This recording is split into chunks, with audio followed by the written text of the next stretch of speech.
ஒரு செயலை செய்யணும்னு நினைக்கும். அதுக்காக தான் நெஞ்சம் உமக்கே இடமாக வைத்தேன், நினையாது ஒருபோதும் இருந்தறியேன்கிறார். இமைப்பொழுதும் என் நெஞ்சில் நீங்காதான் தாழ்வாழ்க. நெஞ்சத்துக்கு கட்டளையிடுறார். நிலை பெறுமாறு எண்ணுதேல் நெஞ்சே நீவா, நித்தலும் எம்பிரானுடைய கோயில் புக்கு புலர்வதன் முன் அழகிட்டு மெழுக்குமிட்டு பூமாலை புனைந்து ஏத்தி புகழ்ந்து பாடி தலையார கும்பிட்டு கூத்துமாடி சங்கரா சய போற்றி போற்றி என்னும் அலைப்புணல் சேர் செஞ்சடையம் ஆதி என்னும் ஆரூரா என்றென்று அலறான் இல்லை. படிப்படியா நீ திருக்கோயிலுக்கு போய் என்ன செய்யணும்னு இதை விட யாரால சொல்ல முடியும்? அப்பர் சுவாமிகளை விட. அதான் இங்க சொல்றாங்க, ஓலம் விடினும் உணராய் உணராய்கான். அப்படியெல்லாம் ஓலமிட்டாலும் உணர முடியாது. உணர முடியாதவன் சீலமும் பாடி சிவனே சிவனே என்று ஓலம் விடினும் உணராய் உணராய்கான். ஏலக்குழலி பரிசேலோர் எம்பாவாய்.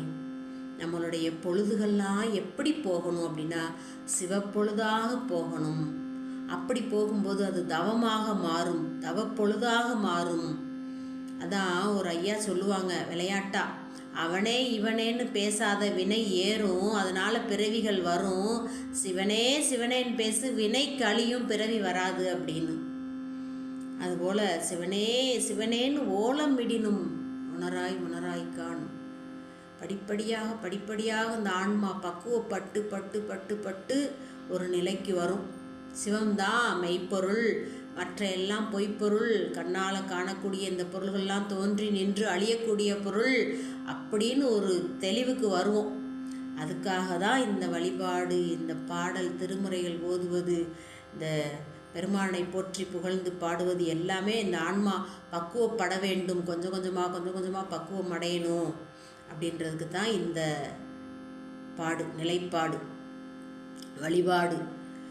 இந்த 5வது திருப்பாடல்லிருந்து நாம் தெரிந்து கொள்ள வேண்டியது, அப்பர் சுவாமிகள் சொன்னது போல் அடுத்தடுத்த நிலைகளுக்கு போகணும்.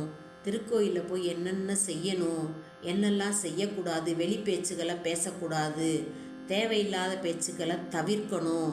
இதெல்லாம் வினை நமக்கு ஏறும். அப்போ பிறவி நமக்கு வந்துக்கிட்டே இருக்கும், வந்து கொண்டே இருக்கும், சுழற்சி மாதிரி. அதனால தான் எல்லா பிறப்பும் பிறந்து இளைத்தேன் அப்படின்னார் மணிவாசகர்.